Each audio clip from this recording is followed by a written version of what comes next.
ಶ್ರೀ ಗುರುಭ್ಯೋ ನಮಃ ಪರಮಗುರುಭ್ಯೋ ನಮಃ ಶ್ರೀಮದ್ ಆನಂದ ತೀರ್ಥ ಭಗವತ್ಪಾದಾಚಾರ್ಯೇಭ್ಯೋ ನಮೋ ನಮಃ. ಎಲ್ಲರಿಗೂ ನಮಸ್ಕಾರ. ಇವತ್ತು ತುಂಬ ಒಂದು ಪವಿತ್ರವಾದ ದಿನ. ಬ್ರಹ್ಮಸೂತ್ರಗಳು 564 ಸೂತ್ರಗಳು ಮಾಧ್ವ ಸಂಪ್ರದಾಯ ಪ್ರಕಾರ ನಿರ್ಣಯ ಮಾಡಿದ್ದಾರೆ. ಆ ಬ್ರಹ್ಮಸೂತ್ರಕ್ಕೆ ಭಾಷ್ಯ ಬರೆದಿದ್ದಾರೆ ಜಗನ್ನಾಥ ತೀರ್ಥರು ಅಂತ ಹೇಳ್ತು. ಇವರ ಕಾಲ ಬಂದು 1755 to 1770 ಕುಂಭಕೋಣದಲ್ಲಿ ವಿರಾಜಮಾನರಾಗಿ ಇದ್ದಾರೆ. ಅವರು ಮಹಿಮೆಯನ್ನ ಚೂರು ನಾವು ತಿಳಿಯೋಣ.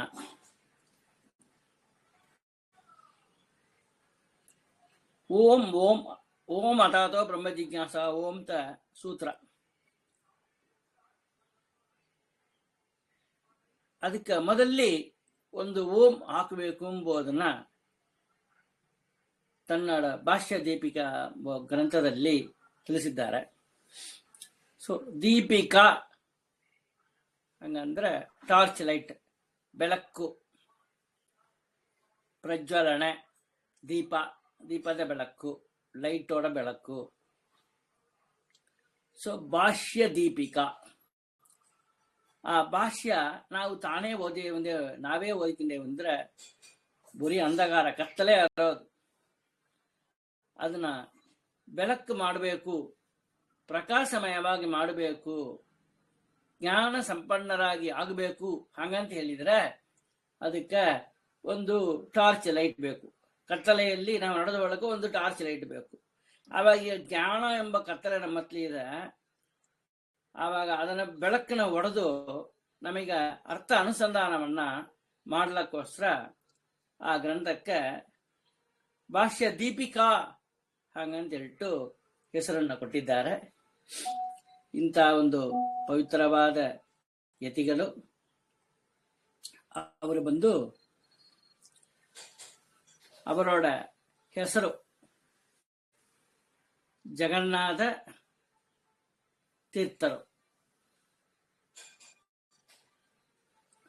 ಇವರಿಗೆ ಬಂದು ಆ ಭಾಷ್ಯ ದೀಪಿಕಾ ಎಂಬ ಗ್ರಂಥವನ್ನ ಬರೆದ್ದರಿಂದ ಅವ್ರಿಗೆ ಭಾಷ್ಯ ದೀಪಿಕಾ ಆಚಾರ್ಯರು ಹಾಗಂತವೇ ಒಂದು ಬಿರುದು ಅವರಿಗೆ ಸಿಕ್ಕಿತ್ತು. ಇವರ ಆಶ್ರಮ ಗುರುಗಳು ಶ್ರೀ ಶೇಷಚಂದ್ರಿಕಾಚಾರ್ಯರು. ನೋಡ್ರಿ,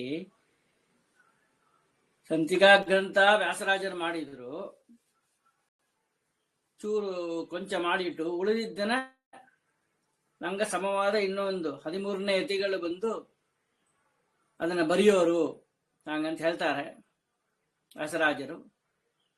ಆ ಚಂದ್ರಿಕಾಳಿ ಉಳಿದ ಭಾಗನೆಲ್ಲ ಇವರು ಬರೆದಕ್ಕೋಸ್ಕರ ಶೇಷ ಅಂದ್ರೆ ಬ್ಯಾಲೆನ್ಸ್ ಏನು ಬಿಟ್ಟಿದೆಯೋ ಅದು, ಅದಕ್ಕೋಸ್ಕರ ಶೇಷ ಚಂದ್ರಿಕಾಚಾರ್ಯರು. ವ್ಯಾಸರಾಜರಿಗೆ ಆಮೇಲೆ ಬಂದ 13ನೇ ಯತಿಗಳಾದ ಶ್ರೀ ಶೇಷಚಂದ್ರಿಕಾಚಾರ್ಯರು ಅವರು ತಾನ ಇವರಿಗೆ ಗುರುಗಳು. ಸೊ ಇವರಿಗೆ ಶಿಷ್ಯರು ಯಾರು ಹಂಗಂದ್ರೆ ಶ್ರೀನಾಥ ತೀರ್ಥರು.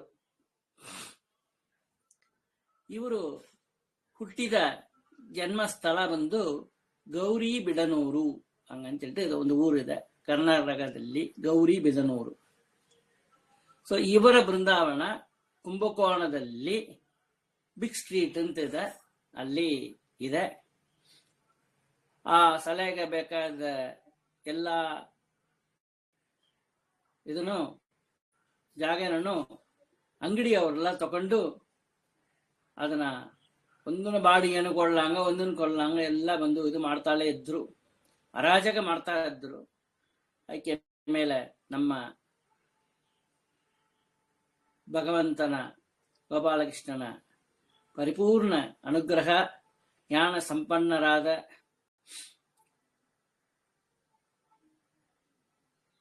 ವ್ಯಾಸರಾಯ ಮಠದ ಇವಾಗ ಇರೋ ಪೀಠಾಧಿಪತಿ ಅವರು ಬಂದು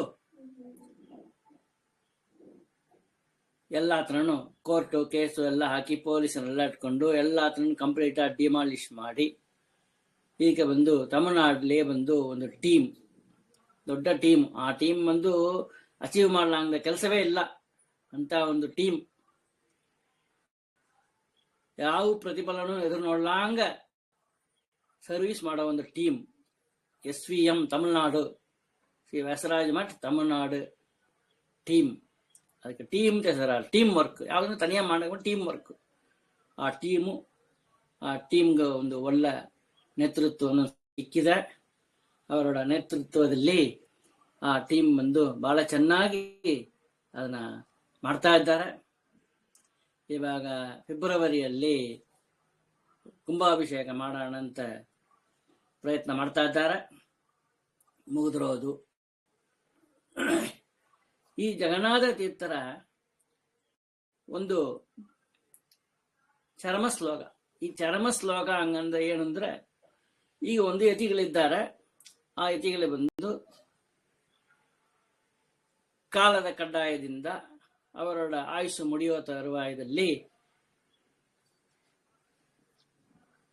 ಈ ದೇಹನ ಬಿಟ್ಟು ಮುಕ್ತಿ ಆಡ್ತಾರೆ. ನಾವೆಲ್ಲ ಸತ್ತೋಯ್ತೇವೆ ಅಂತ ಹೇಳ್ಬೇಕು. ಅವರು ಬಂದು ಯತಿಗಳಿಗೆಲ್ಲ ಮುಕ್ತಿ ಆಯ್ದರು ಅಂತ ಹೇಳ್ಬೇಕು. ಸೊ ಇಂತಹ ಶ್ರೀ ಜಗನ್ನಾಥ ತೀರ್ಥರ ಪುಣ್ಯ ದಿನ ಬಂದು ಈ ಪುಷ್ಯ ಮಾಸದಲ್ಲಿ ದ್ವಿತೀಯ ದಿನ ಬರ್ತಾರೆ. ಅದು ಇವತ್ತಿನ ದಿನ ಮಧ್ಯ ಆರಾಧನೆ. ಅವ್ರನ್ನ ಎಲ್ಲ ಸ್ಮರಣೆ ಮಾಡೋಣ. ಆ ಶ್ಲೋಕನನ್ನು ಹೇಳ್ತಾನೆ, ಎಲ್ಲರೂ ನಿಧಾನಕ್ಕೆ ಹೇಳ್ತಾನೆ. ನೀವು ಗೊತ್ತು ಅವರೋಡ ಚರಮ ಶ್ಲೋಕವನ್ನು ಯಾವಾಗ ಮುಕ್ತಿ ಆದ ಮೇಲೆ ಇನ್ನೊಂದು ಪೀಠಾಧಿಪತಿ ಯಾರು ಬರ್ತಾರೆಯೋ ಅವರು ಬಂದು ಇವರ ಮೇಲೆ ಒಂದು ಚರಮ ಶ್ಲೋಕ ಅಂತ ಬರೆಯೋರು. ಚರಮ ಅಂದ್ರೆ ಈ ದೇಹ ಚರಮ. ಅವ್ರ ದೇಹ ತ್ಯಾಗ ಮಾಡಿದ ಮೇಲೆ ಅವರಿಗೆ ಒಂದು ಶ್ಲೋಕ ಬರೋದು, ಅದೇ ಅವರೋಡ ಚರಮ ಶ್ಲೋಕ ಹಂಗಂತ ಹೇಳ್ಬಿಟ್ಟು ಪ್ರಸಿದ್ಧ ಆಗಿ ಹಿಂದೆರಡೆ ಎಲ್ಲಾರು ಅವರು ಯಾರು ಇವರೋಡ ಶಿಷ್ಯರೋ ಅವರು ಬಂದು ಮೊದಲಿಗೆ ಹೇಳಿ ಅವರ ಹಂಗೆ ಎಲ್ಲರೂ ನಾವು ಅದನ್ನ ಒಂದು ಸ್ಮರಣೆ ಮಾಡಬೇಕು.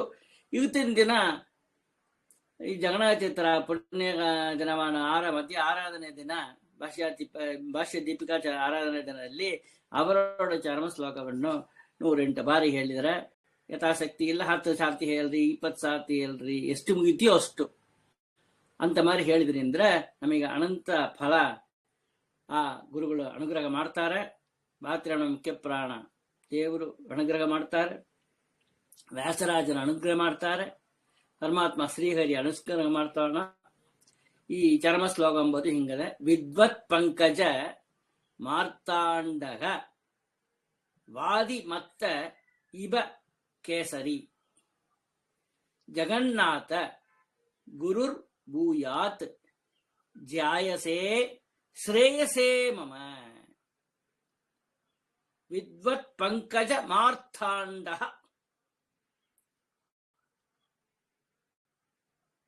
ವಾದಿ ಮತ್ತ ಇವ ಕೇಸರಿ.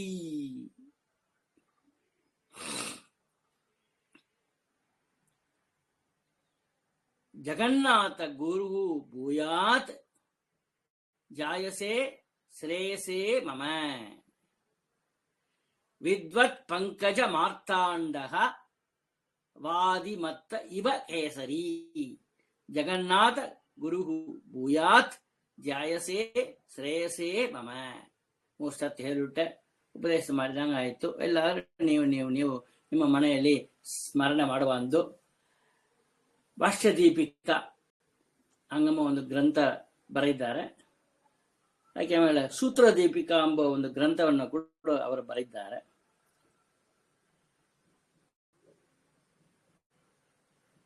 ವ್ಯಾಸರಾಜರಿಗೆ ಆಮೇಲೆ ಬ್ರಹ್ಮಚರ್ಯದಿಂದ ಪಟ್ಟಕ್ಕೆ ಬಂದವರಲ್ಲಿ ಇವರು ಒಬ್ಬರು.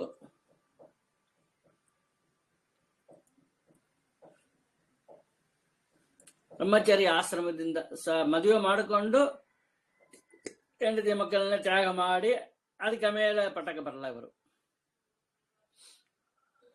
ರಾಘವೇಂದ್ರ ರಾಯರು ಬಂದು ಪಟ್ಟಣ ಇದು ಮಾಡಿದರು. ಮದುವೆ ಮಗ ಹೆಂಡತಿಯನ್ನು ಬಿಟ್ಟುಬಿಟ್ಟು ಮಗಳನ್ನ ಬಿಟ್ಟುಬಿಟ್ಟು ವಾಗ್ದೇವಿ ಸರಸ್ವತಿ ಅವ್ರ ನಾಳಿಗೆಯಲ್ಲಿ ಬಂದು ಓಂಕಾರ ಬರೆದು ಈ ಜನ್ಮ ಒಂದು ನೀ ಜ್ಞಾನ ಉಪದೇಶ ಮಾಡ್ಲಿಕ್ಕೋಸ್ಕರ ನಿಂಗೆ ಕೊಟ್ಟಿದ್ದೇವು ಅಂತ ಹೇಳಿಬಿಟ್ಟು ನಾಳಿಗೆಯಲ್ಲಿ ಓಂಕಾರ ಬರೆದ ಮೇಲೆ ಅವರು ಬಂದು ಆ ಪಟ್ಟ ತಕೊಂಡ್ರು. ಇವರು ಬಂದು ಈ ಪುಸ್ತಕ ಭಾಷ್ಯ ದೀಪಿಕಾ, ಸೂತ್ರ ದೀಪಿಕಾ ಇದೆಲ್ಲ ಬರೆದು, ಭಾಷ್ಯ ದೀಪಿಕಾ ಎಂಬುದು ಫುಲ್ ಎಂಟೈರ್ ಇದಕ್ಕೆ ಭಾಷ್ಯಕ್ಕೆ ದೀಪಿಕಾ ಬರೆದಿದ್ದಾರೆ, ಮಧ್ವಾಚಾರ್ಯ ಭಾಷ್ಯಕ್ಕೆ. ಸೂತ್ರ ದೀಪಿಕಾ ಎಂಬುದು ಒಂದು ಸೂತ್ರಕ್ಕೂ ಬರೆದಿದ್ದಾರೆ. ಈ ಗ್ರಂಥವನ್ನು ಎಲ್ಲಿ ಬರೆದ್ರು ಹಂಗಂದ್ರೆ ಭವನ್ ಕಲ್ಮನ್ ಮಂಟಪ, ಅಲ್ಲಿ ಇವರ ಇಮೇಜು ಅದರ ಒಂದು ಸ್ತಂಭದಲ್ಲಿ, ಪಿಲ್ಲರ್, ತಮಿಳಲ್ಲಿ ತೂಣ್ ಅಂತ ಹೇಳ್ತೇವೆ, ಅಲ್ಲಿ ಕೆತ್ತಿದ್ದಾರೆ. ಭಾಷ್ಯ ದೀಪಿಕಾಚಾರ್ಯ ಅಂತ ಈಗ ಪ್ರಸಿದ್ಧಿಯಾಗಿ ಇದ್ದಾರೆ. ಅವರು ನಮ್ಮ ಹೆಸರು ಬಂದು ಜಗನ್ನಾಥ ತೀರ್ಥರು ಅಂತ ಪಟ್ಟ ಕೊಡುವಂತಲ್ಲ, ಸನ್ಯಾಸ ತಗೊಂಬಂತಲ್ಲ, ಕೊಟ್ಟ ಹೆಸರು ಜಗನ್ನಾಥ ತೀರ್ಥರು. ಬಟ್ ಆದ್ರೆ ಎಲ್ಲರಿಗೂ ಜಗನ್ನಾಥ ತೀರ್ಥರು ಅಂದ್ರೆ ಬಹಳ ಜನಕ್ಕೆ ಗೊತ್ತಾಗೋದಿಲ್ಲ. ಆ ಒಂದು ವಿಶಿಷ್ಟ ಗ್ರಂಥ ಬರೆದಿದ್ದ ಕಾರಣ ಆ ಗ್ರಂಥದ ವೈಶೇಷ್ಯದಿಂದ ಭಾಷ್ಯ ದೀಪಿಕಾಚಾರ್ಯರು ಅಂತವೇ ಅವರನ್ನ ಎಲ್ಲರೂ ಕರೆಯ ಆರಂಭಿಸಿದ್ರು. ಇವಾಗ ಭಾಷ್ಯ ದೀಪಿಕಾಚಾರ್ಯರು ಬೃಂದಾವನ ಎಲ್ಲಿ ಅಂತ ಕುಂಭಕೋಣ ಅಂತ ಹೇಳಿಡೋರು, ಜಗನ್ನಾಥ ತೀರ್ಥ ಬೃಂದಾವನ ಎಲ್ಲಿ ಅಂತ ಹೇಳಿದ್ರೆ ಯಾರನ್ನು ತಿಳಿದ್ರು. ತುಂಬ ಒಂದು ಶ್ರೇಷ್ಠವಾದ ಪುಸ್ತಕ ಅದು ಭಾಷ್ಯ ದೀಪಿಕಾ. ಅವರು ಬಂದು ಶೇಷ ಚಂದ್ರಿಕಾಚಾರ್ಯರು ಪೀಠಾಧಿಪತಿಯಾದರು ವ್ಯಾಸರಾಯ ಮಠದಲ್ಲಿ.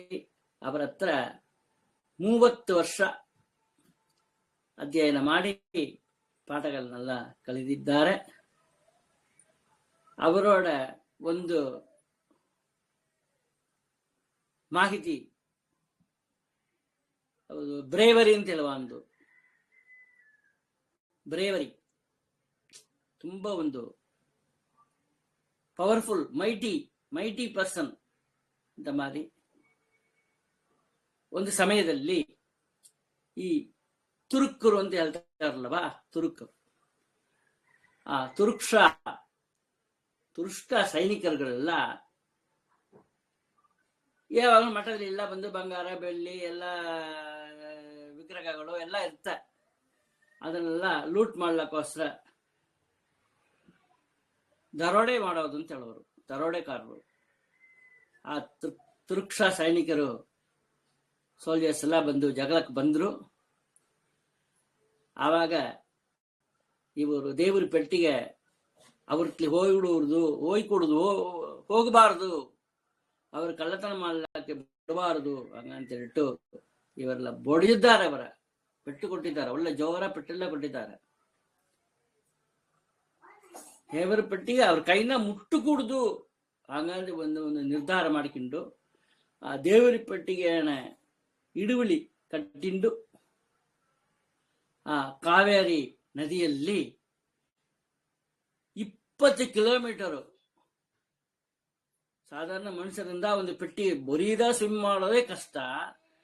ಆ ಪೆಟ್ಟಿಗೆ ದೇವರ ಪೆಟ್ಟಿಗೆ ಇಟ್ಟುಂಡು 20 ಕಿಲೋಮೀಟರ್, 1 ಕಿಲೋಮೀಟರ್ 2 ಕಿಲೋಮೀಟರ್ ಅಲ್ಲ, 20 ಕಿಲೋಮೀಟರ್, ನಮ್ಮಿಂದ 100 ಮೀಟರ್ ಕೂಡ ನಡ್ಲಕ್ಕೆ ಮುಡಿದ ನಮ್ಮಿಂದ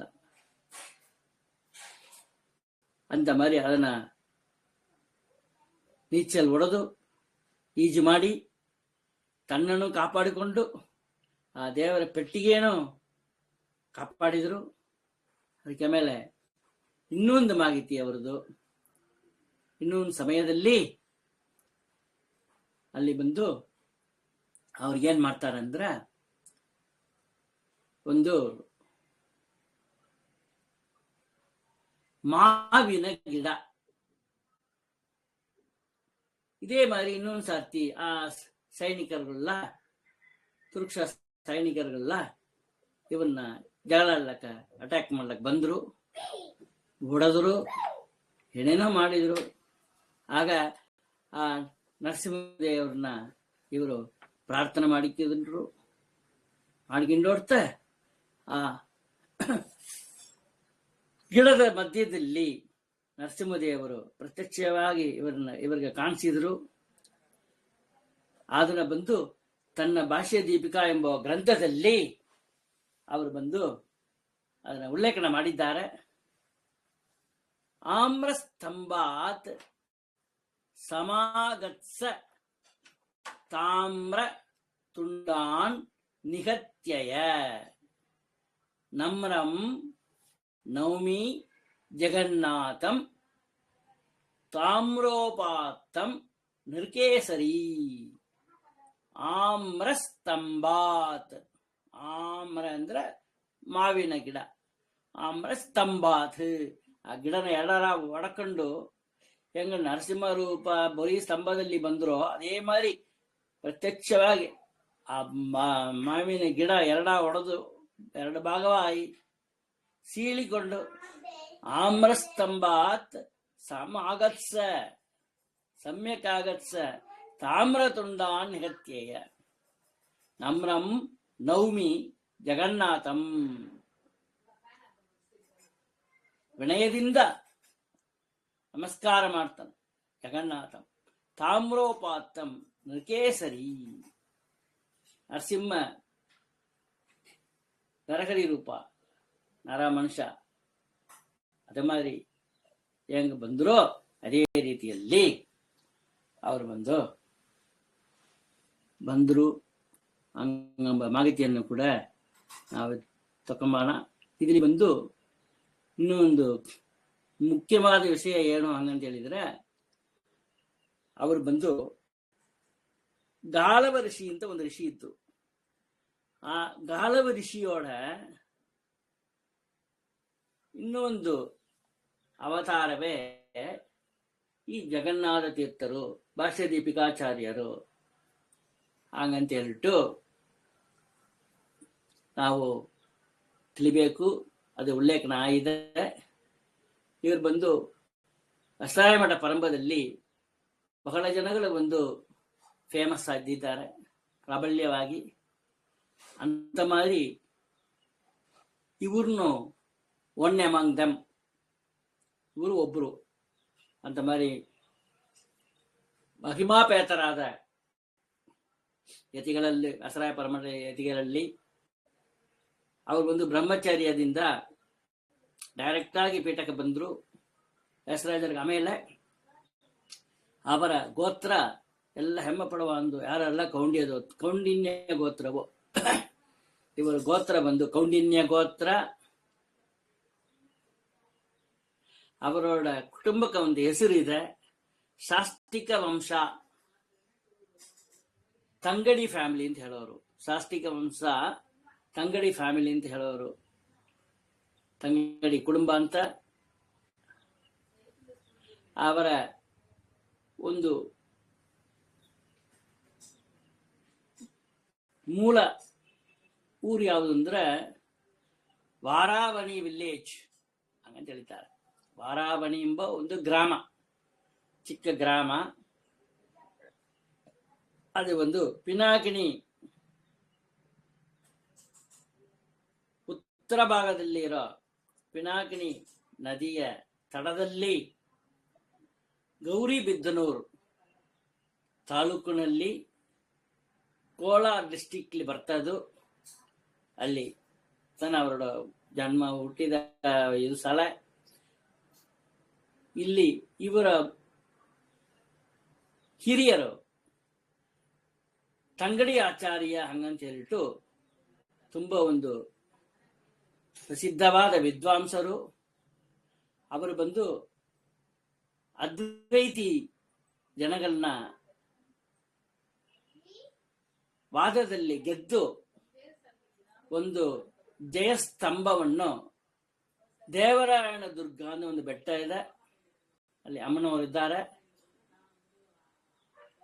ಅಲ್ಲಿ ಜಯಸ್ತಂಭವನ್ನು ನಿರ್ಮಾಣ ಮಾಡಿದ್ದಾರೆ. ಇವರ ಪೂರ್ವಾಶ್ರಮ ಬಳಗ ರಿಲೇಟಿವ್ಸ್ ಹೇಳ್ತೇವಲ್ವಾ, ಅಂದಿರಲ್ಲ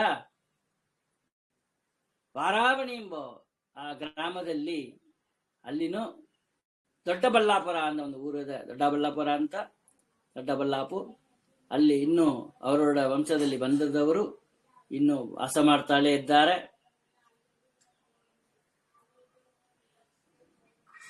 ಅವರೋಡ ಹೆಸರು ಜಗನ್ನಾಥ ತೀರ್ಥರಂತ ಇದ್ರ ಕೂಡ ಪ್ರಸಿದ್ಧವಾಗಿ ಭಾಷ್ಯದೀಪಿಕಾಚಾರ್ಯ ಅಂತ ಹೆಸರು ಬಂದಿದೆ.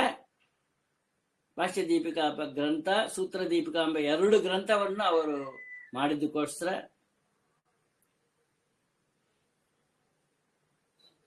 ಇದು ಓದ ಕಾರಣ ನಮಗೆ ಬ್ರಹ್ಮಸೂತ್ರ ಗುರುಮುಖವ ಓದೋ ಕಾರಣ ಚೆನ್ನಾಗಿ ನಮಗೆ ಅರ್ಥ ಆಗೋದು. ಇಂಥ ಒಂದು ಪವಿತ್ರವಾದ ಅವರು ತನಗ ಆಮೇಲೆ ಶ್ರೀನಾಥ ತೀರ್ಥರು ಅಂತ ಅವರಿಗೆ ಪಟ್ಟ ಕೊಟ್ಟುಟ್ಟು ತನ್ನ ದೇಹತ್ಯಾಗ ಮಾಡಿ ಬೃಂದಾವನ ಕುಂಭಕೋಣದಲ್ಲಿ ಬಿಗ್ ಸ್ಟ್ರೀಟ್ ಅಲ್ಲಿ ವಿರಾಜಮಾನರಾಗಿ ಇದ್ದಾರೆ.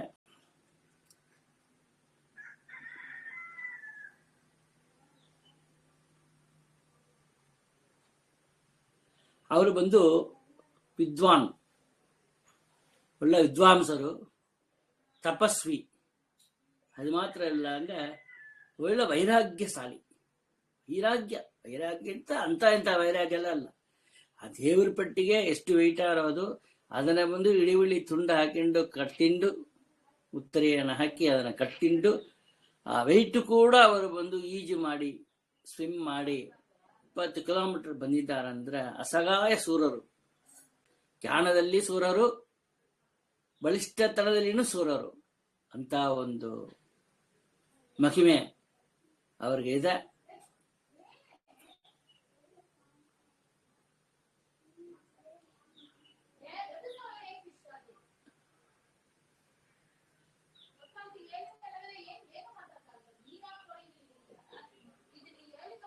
ಅವಕ್ಕೆ ಮೇಲೆ ಇನ್ನೂ ಒಂದು ಮಹಿಮೆ ಅವರದ್ದು.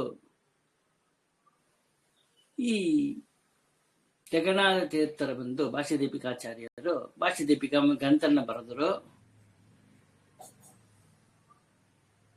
ಅವರು ಬಂದು ಶ್ರೇಷ್ಠ ಚಂದ್ರಿಕಾಚಾರ್ಯರೋಡ ಪ್ರಥಮ ಶಿಷ್ಯರು. ಅವರು ಬಂದು ವ್ಯಾಸರಾಜರು ಬಿಟ್ಟು ಬಾಕಿ ಇಟ್ಟಿಟ್ಟು ಹೋದ ಚಂದ್ರಿಕಾ ಗ್ರಂಥಕ್ಕ ಅವರು ಟಿಪ್ಪಣಿ ಬರೆದಕ್ಕೋಸ್ಕರ ಇವರು ಬಂದು ಚಂದ್ರಿಕಾ ಶೇಷ ಚಂದ್ರಿಕಾ ಅಂತ ಹೆಸರು ಬಂತು ಅಂತ ಹೇಳಿ ತಿಳಿದೇವು ನಾವು. ಗಾಲವ ಋಷಿಗಳು ಅವರ ಅವತಾರ ಇನ್ನೂ ಒಂದು ಹುಟ್ಟು ಹಂಗಂತ ಹೇಳಬೇಕು. ಒಂದು ಸಮಯದಲ್ಲಿ ಒಂದು ಬ್ರಾಹ್ಮಣನಿಗೆ ಶಾಸ್ತ್ರದಲ್ಲಿ ಕೆಲವು ಸಂದೇಹಗಳು ಬಂತು, ಡೌಟ್ಸ್. ಅವ್ರಿಗೆ ಹೆಂಗಂದ್ರೆ ಚಂದ ಕ್ಲಾರಿಫೈ ಮಾಡಿ ಚೆನ್ನಾಗಿ ತಿಳ್ಕೊಬೇಕು, ವಿತೌಟ್ ಎನಿ ಬ್ಲೀಮಿಷಸ್, ಶುದ್ಧ ಜ್ಞಾನ ಅದ ಮೇಲೆ ತಿಳ್ಕೊಬೇಕು ಎಂಬುದಲ್ಲಿ ತುಂಬಾ ಅವರು ವೈರಾಗ್ಯಶಾಲಿಯಾದ್ರು.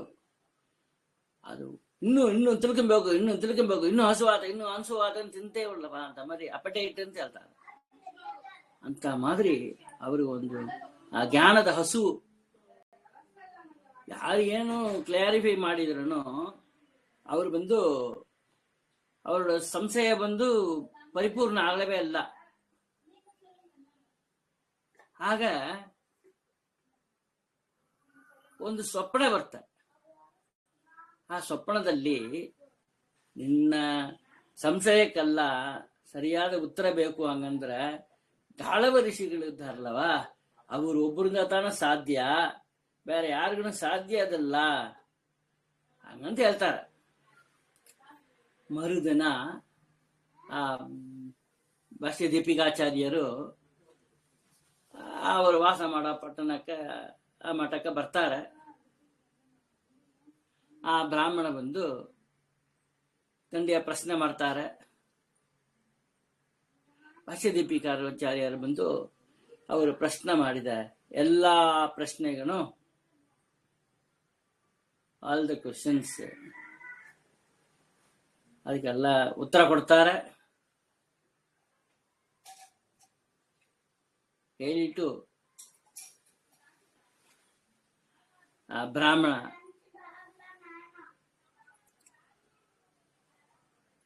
ನಮಸ್ಕಾರ ಮಾಡಿ,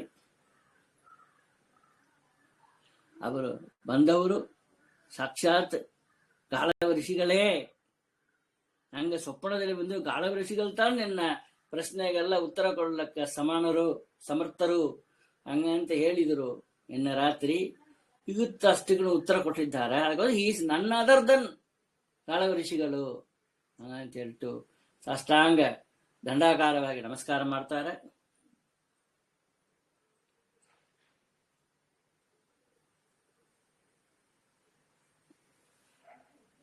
ಈ ಭಾಷ್ಯ ದೀಪಿಕಾ, ಸೂತ್ರ ದೀಪಿಕಾ ಇದೆಲ್ಲವೇ ಬಂದು ತುಂಬಾ ವಿಸ್ತಾರವಾಗಿ ಹೇಳಿದ್ದಾರೆ. ಆಚಾರ್ಯರ ಭಾಷ್ಯ ತ್ರಿವಿಕ್ರಮ ಪಂಡಿತಾಚಾರ್ಯ ಅದಕ್ಕೆ ಬರೆದಿದ್ದಾರೆ, ಪದ್ಮನಾಭ ತೀರ್ಥರು ಬರೆದಿದ್ದಾರೆ, ಜಯತೀರ್ಥರು ಬರೆದಿದ್ದಾರೆ.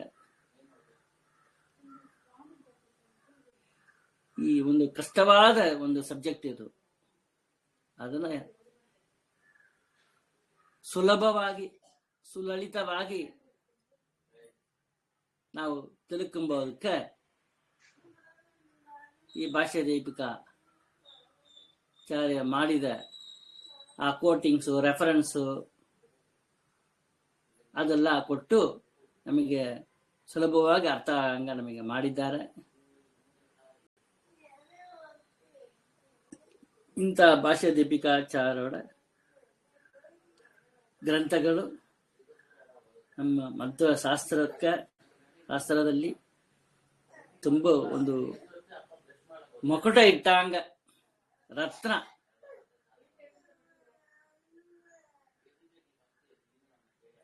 ಅವರು ಇನ್ನೊಂದು ಗ್ರಂಥ ಕೂಡ ಋಗ್ಭಾಷ್ಯ ಟೀಕಾ ಟಿಪ್ಪಣಿ ಅಂತ ಒಂದು ಬರೆದಿದ್ದಾರೆ. ಅದು ಇನ್ನೂ ನಮಗೆ ಲಭ್ಯವಾಗಿ ಸಿಕ್ಕಲ್ಲ. ಯಾರು ಇರೋದು ಯಾವಾರ ಏದಾರು ಅನ್ಯರ್ಥ ಮಾಡೋ ಅಂತಲ್ಲ ಅವಾಗ ಸಿಕ್ಕೋದು.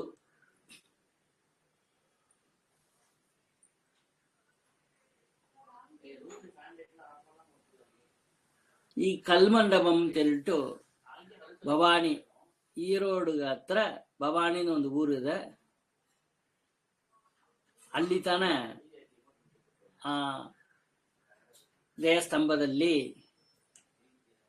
ಇದನ್ನ ಕೆತ್ತಿದ್ದಾರೆ, ಅವರೋಡ ಬಿಂಬವನ್ನ. ಅವರು ಸನ್ಯಾಸ ತಗೊಂಡ ಮೇಲೆ ಕೆಲವು ವಿಗ್ರಹಗಳು ಪೂಜೆ ಮಾಡ್ಲಿಕ್ಕೋಸ್ಕರ ಕೊಟ್ಟಿದ್ದಾರೆ ಅವರೋಡ ಗುರುಗಳು.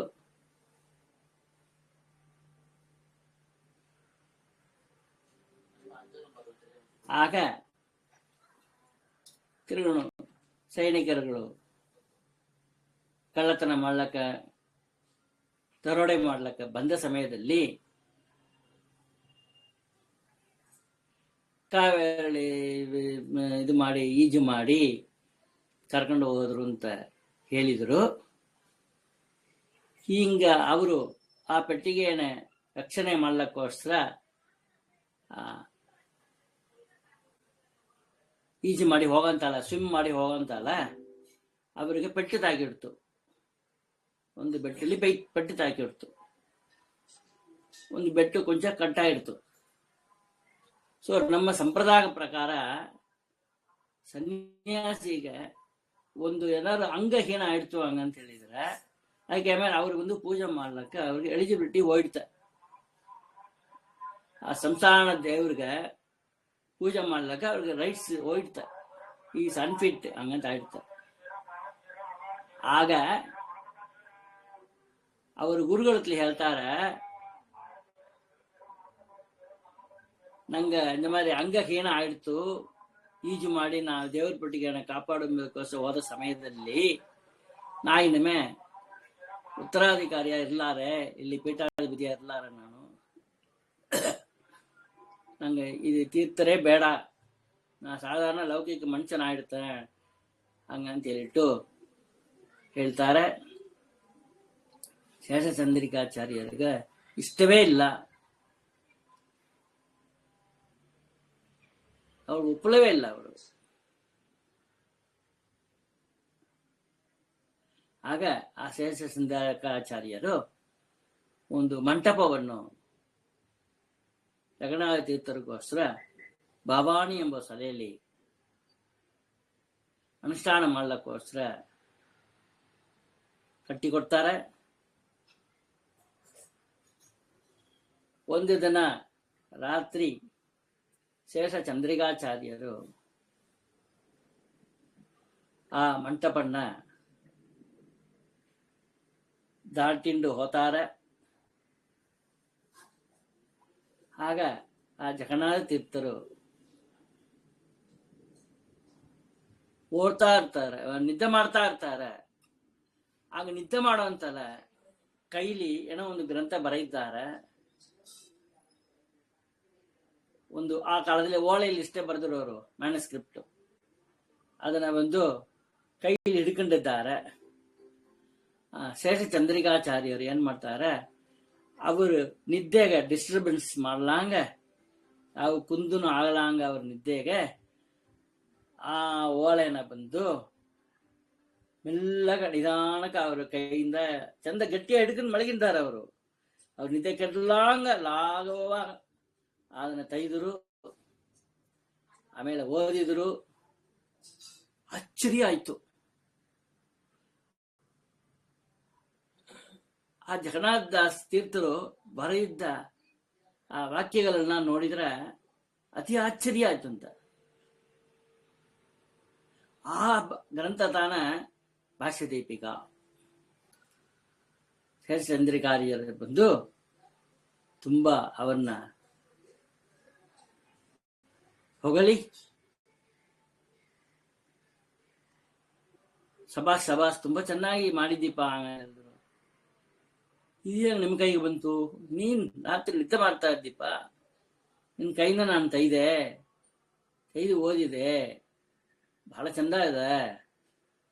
ಇದರಿಂದ ನೀನು ಭಾಷ್ಯ ದೀಪಿಕಾಚಾರ್ಯರಂತ ನಿಂಗೆ ಬಿರುದು ಕೊಡ್ತಾನೆ ಹಂಗಂತ ಹೇಳ್ತಾರೆ. ಅದಕ್ಕೆ ಮೇಲೆ ಹೇಳಿದ್ರು, ಮೂಲ ಗೋಪಾಲಕೃಷ್ಣ ದೇವರು ತುಂಬಾ ಸಂತೋಷ ಆಗೋರಪ್ಪ, ನಿನ್ನಂತ ಒಂದು ಶ್ರೇಷ್ಠವಾದ ಯತಿಗಳ ಕೈಯಿಂದ ಮಾಡಿಗಿಲ್ಲಕ್ಕ ಹಾಗಂತೇಳ್ಬಿಟ್ಟು ನೀ ಒಟ್ಟೆಲ್ಲ ತ್ಯಾಗ ಮಾಡಿಟ್ಟು ಪೀಠಾಧಿಪತಿ ತ್ಯಾಗ ಮಾಡಿಟ್ಟು ಹೋಗ್ಕೊಡ್ದು ಉತ್ತರಾಧಿಕಾರಿಯಾಗಿ ಉತ್ತರಾಧಿಕಾರಿಯಾಗಿರ್ಬೇಕು ಹಂಗಂತ ಹೇಳ್ಬಿಟ್ಟು ಅವ್ರು ಬಂದು ಅವ್ರನ್ನ ಪುನಃ ಉತ್ತರಾಧಿಕಾರಿಯ ಮಾಡ್ತಾರೆ. ಇಂಥ ಒಂದು ವಿಶಿಷ್ಟವಾದ ಭಾಷ್ಯ ದೀಪಿಕಾಚಾರ್ಯರ ಆರಾಧನೆಯಲ್ಲಿ ಅವರು ಎಲ್ಲ ನಾವು ಪ್ರಾರ್ಥನೆ ಮಾಡೋಣ. ಕೂತ ಸಲೆಯಲ್ಲಿ ಅವರಿಗೆ ಒಂದು ನಮಸ್ಕಾರ ಮಾಡೋಣ. ಶ್ರೀ ಭಾಷ್ಯ ದೀಪಿಕಾಚಾರ್ಯರ ಗುರುವಂತರ್ಗತ ಭಾರತೀರಮಣ ಮುಖ್ಯ ಪ್ರಾಣಾಂತರ್ಗತ ವೈಷ್ಣೀ ಸತ್ಯ ಸಮೇತ ಶ್ರೀ ಮೂಲ ಗೋಪಾಲಕೃಷ್ಣ ದೇವರ ಪಾದಾರವಿಂದಕ್ಕೆ ಗೋವಿಂದ ಗೋವಿಂದ ನಮಸ್ಕಾರಗಳನ್ನ ಎಲ್ಲ ಸಲ್ಲಿಸೋಣ. ಕೊತ್ತ ಸಭೆಯಲ್ಲಿ ಎಲ್ಲಾರ್ಗು ಭಾಷ್ಯ ದೀಪಿಕಾಚಾರ್ಯರ ಅನುಗ್ರಹ ಸಿಕ್ಕಲಿ. ಎಲ್ಲಾರ್ಗು ಇದರಿಂದ ಯಾರ್ಯಾರೆಲ್ಲ ಪ್ರಾರ್ಥನೆ ಮಾಡ್ತಾರೆಯೋ ಅವಶ್ಯ ನೀವೆಲ್ಲರೂ ಅವರ ಗ್ರಂಥವಾದ ಆ ಭಾಷ್ಯ ದೀಪಿಕಾವನ್ನ ಬ್ರಹ್ಮಸೂತ್ರ ಭಾಷ್ಯಕ್ಕೆ ಬರೆದ ಆ ಗ್ರಂಥವನ್ನು ಪಾಠ ರೂಪದಲ್ಲಿ ಗುರುಮುಖವಾಗಿ ಎಲ್ಲರೂ ತಿಳಿಯಕ್ಕ ಪ್ರಯತ್ನ ಮಾಡೋಣ. ಅವರು ಖಂಡಿತವಾಗಿ ನಮಗೆಲ್ಲ ಅನುಗ್ರಹ ಮಾಡ್ತಾರೆ. ಇದು ಮುಟ್ಲು ಯಾರೆಲ್ಲ ಬ್ರಹ್ಮಸೂತ್ರ ಓದಲಕ್ಕ ಅವಕಾಶ ಸಿಕ್ಕಲ್ಲವೋ ಅವರೆಲ್ಲ ಇದಕ್ಕೆ ಪ್ರಾರ್ಥನೆ ಮಾಡಿ ನೀವೆಲ್ಲ ಓದಬೇಕು. ನನ್ನಂತವೇ ನೀವು ಇಂದ ಮೇಲೆ ಉಪನ್ಯಾಸ ಎಲ್ಲ ಮಾಡಬೇಕು ಹಂಗಂತ ಗೋಪಾಲಕೃಷ್ಣ ದೇವರಲ್ಲಿ ಪ್ರಾರ್ಥನೆ ಮಾಡ್ಕಿಂತ ಏನು ಯಾಕೆ ಬ್ರಹ್ಮಸೂತ್ರ ಭಾಷ್ಯ ಓದಬೇಕು? ಬ್ರಹ್ಮಸೂತ್ರ ಎದಕ್ಕೆ ಓದಬೇಕು ಹಂಗಂತ ಹೇಳಿದ್ರೆ, ವರಾಹ ಪುರಾಣ ಅಂತ ಒಂದು ಗ್ರಂಥ ಇದೆ. ಆ ಗ್ರಂಥದಲ್ಲಿ ಪ್ರತ್ಯಕ್ಷರಂತು ಲಭತೆ ಗಾಯತ್ರಿ ಸತತಂ ಫಲಂ ಹಂಗಂತ ಹೇಳಿದೆ. ಆಗ ವಿಷ್ಣು ಸಹಸ್ರನಾಮ ಅರ್ಚನೆ ಮಾಡಿದರೆ ಓಂ ವಿಶ್ವಾಯ ನಮಃ, ಓಂ ಷಟ್ಕಾರಾಯ ನಮಃ ಒಂದು ನಾಮಾವಳಿ ಮಾಡಿದೆ, ಪುಣ್ಯ ಸಿಕ್ಕುತ್ತೆ. ಈ ವರಾಹ ಪುರಾಣ ಹೇಳ್ತಾ ಪ್ರತ್ಯಕ್ಷರಂತು ಲಭತೆ ಗಾಯತ್ರಿ ಸತತಂ ಫಲಂ, ಅಥಾತೋ ಬ್ರಹ್ಮ ಜಿಜ್ಞಾಸ ಓಂ, ಅಥಾತೋ ಬ್ರಹ್ಮ ಜಿಜ್ಞಾಸ ಅಂತ ತಗೊಂಡ್ರೆ 8 ಅಕ್ಷರ ಬರುತ್ತೆ. ಅಥಾತೋ ಬ್ರಹ್ಮ ಜಿಜ್ಞಾಸ 8 ಅರ್ಥಗಳು, 8 ಅಕ್ಷರಗಳು ಬರ್ತದೆ. ಸೊ ಪ್ರತ್ಯಕ್ಷರಂತು ಲಭತೆ ಗಾಯತ್ರಿ ಸತತಂ ಫಲಂ, ಒಂದು ಅಕ್ಷರಕ್ಕೆ 100 ಗಾಯತ್ರಿ ಮಾಡಿದ ಫಲ ಸಿಕ್ಕುತ್ತೆ ಅಂತ. ಓಂ ಓಂ ಅಥಾತೋ ಬ್ರಹ್ಮ ಜಿಜ್ಞಾಸ ಓಂ ಓಂ ಜನ್ಮಾದ್ಯಸ್ಯ ಯತಃ ಓಂ ಶಾಸ್ತ್ರಯೋನಿತ್ವಾತ್ವಂ ತತ್ ಸಮನ್ವಯಾತ್ವಂ ಇಚ್ಛತೇರ್ನಾಸದ್ದಂಬಂ ಓಂ ವೇದೋಪದೇಶಾತ್ವಂ ಓಂ ಅತೇವ ಪ್ರಾಣಗ ಓಂ ಓಂ ವ್ಯೋಮವಚ್ಚವಂ ಓಂ ಮಂತ್ರಬನ್ನಿಕಮೇವ ಚ ಗೀಯತೆ ಓಂ ನ ಪ್ರತೀಕೇನ ಹಿ ಸಹ ಓಂ ಓಂ ದರ್ಶನಾತ್ ಓಂ ಸ್ಮರ್ಯತೆ ಓಂ ಸ್ಮೃತೇಶ್ಚ ಓಂ ಓಂ ಪಟವಚ್ಚವಂ. ಎಷ್ಟು ಗಾಯತ್ರಿ ಮಾಡಿದ ಫಲ ಸಿಕ್ಕುತ್ತೆ. ಇಂಥ ಒಂದು ಪವಿತ್ರವಾದ ಆ ಬ್ರಹ್ಮಸೂತ್ರಗಳನ್ನ ನಾವೆಲ್ಲರೂ ಗುರುಮುಖವಾಗಿ ಕೇಳಿ ನಮ್ಮ ಮನೆಯಲ್ಲಿ ಎಷ್ಟು ಸಾಧ್ಯವೋ ಅಷ್ಟು ಅರ್ಚನೆಗಳು ದೇವರಿಗೆ ಮಾಡಿದ್ರಿಂದ ಒಳ್ಳೆ ಸೀಸನ್ ಎಲ್ಲ ಇನಿಮೆ ಬರೋತೆ, ಒಳ್ಳೆ ಸೀಸನ್ ಹೂ ಸೀಸನ್ ಎಲ್ಲ ಬರೋತೆ. ಇನಿಮೆ ಮಲ್ಲಿ ಹೂವು, ಜಾಜಿ ಹೂವು, ಮುಳ್ಳೆ ಹೂವು ಎಲ್ಲ ವಾಸನೆ ಇರೋ, ತುಂಬಾ ವಾಸನೆ ಇರೋ ಹೂವು, ಜಾದಿ, ಮುಳ್ಳೈ, ಮಲ್ಲಿ. ಈ ಕಾಗಡ ಅಂದ್ರೆ ಒಂದು ಕಾಟು ಮಳ್ಳಿ ಅಂತಿದೆ, ಅದು ತೆಗೆದು ಬಿಡ್ರಿ. ಒರಿಜಿನಲ್ ನಿತ್ಯ ಮಲ್ಲಿ ಅಂತ ಹೇಳೋರು.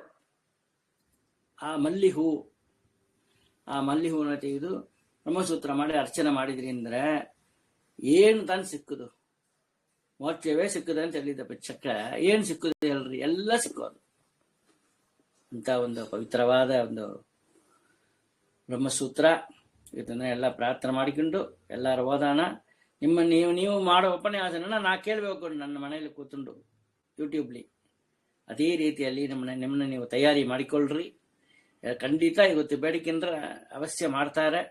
ಯಾರ್ಯಾರು ಪಾಠ ಕಲಿಬೇಕು ಅಂತ ಆಸೆ ಪಟ್ಟರು ಕೂಡ 1-4 ಜನ 5 ಜನ ಸೇರಿದ್ರು ಕೂಡ ಬ್ರಹ್ಮಸೂತ್ರ ಒಂದೊಂದು ಕೂಡ ವಿಸ್ತಾರವಾಗಿ ಅರ್ಥ ಅನುಸಂಧಾನವಾಗಿ ನಾ ಹೇಳಿಸಿಕೊಳ್ಳಕ್ಕೆ ತಯಾರಾಗ್ತೇನೆ. ನೀವು ತಿಳ್ಕೊಂಬೋದೇ ನಂಗೆ ಗುರುದಕ್ಷಿಣೆ. ನೀವು ತಿಳ್ಕೊಂಡು ಮನೆಯಲ್ಲಿ ದೇವರಿಗೆ ಅರ್ಚನೆ ಮಾಡಿದ್ರಿಂದ ಅದು ನಂಗೆ ಗುರುದಕ್ಷಿಣೆ ಯಾವುದನ್ನು ಬೇಕಾದಿಲ್ಲ. ನಂಗೆ ಉಣ್ಮೇಲಿಯಾಗಿ ವಾಸ್ತವವಾಗಿ ಗುರುದಕ್ಷಿಣೆ ಹಂಗಂಬೋದು ಏನು ಹಂಗಂತ ಹೇಳಿದ್ರೆ, ನೀವು ಒಂದು ಗುರುತ್ಲಿ ಪಾಠ ಓದಿರಿ ಅಂದ್ರೆ ಆ ಪಾಠವನ್ನ ನೀವು ಇನ್ನೂ 100 ಶಿಷ್ಯರುಗಳಿಗೆ ಹೇಳಿಸಿಕೊಟ್ಟು ಅಂದರುಗಳನ್ನ ಗುರುವಾಗಿ ಮಾಡಬೇಕು. ಅದು ತಾನ ನೀವು ವಿದ್ಯಾ ಕಳೆದ ನಿಮ್ಮ ಗುರುಗೂ ಕೂಡ ಗುರುದಕ್ಷಿಣೆ. ಅದು ತಾನ ಗುರುದಕ್ಷಿಣೆ. ನೀವು ₹1,00,000 ಕೊಟ್ರೂ ಸರಿ, 5 ಲಕ್ಷ ಕೊಟ್ರೂ ಸರಿ, ಗುರು ಕುಳ ಮುಣಿഞ്ഞു ದೊಡ್ತ ಅದು ದಕ್ಷಿಣೆ ಆಗುದು. ನೀವು 100 ಶಿಷ್ಯಂದ್ರಲ್ಲಿ ಹೇಳಿಸಿಕೊಟ್ರ ತಾನ ನಿಮಗೆ ಬಂದು ಗುರುದಕ್ಷಿಣೆ ಕೊಟ್ಟ ಫಲ ಬಂದು ನಿಮಗೆ ಸಿಕ್ಕೋದು ಸ್ಪಷ್ಟವಾಗಿ ಶಾಸ್ತ್ರದಲ್ಲಿ ಹೇಳಿದೆ. ಅದಕ್ಕೋಸ್ಕರ ಒಬ್ರೊಬ್ರು ಪ್ರಯತ್ನ ಮಾಡ್ರಿ.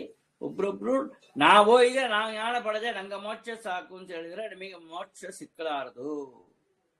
ನೀ ಎಷ್ಟು ಜನನ ತಯಾರು ಮಾಡಿದ್ದಿ? ಎಷ್ಟು ಬಂದ್ರು ನಿನ್ನ ಉಪನ್ಯಾಸನ ಕೇಳಿದ್ದಾರೆ? ಮಂಡ್ಯ ಉಪನ್ಯಾಸಗಳು, ಮಂಡ್ಯ ಮಾಹಿತಿಗಳು ಹೇಳೋರ್ಗು ಮೋಕ್ಷ, ಕೇಳೋರ್ಗು ಮೋಕ್ಷ.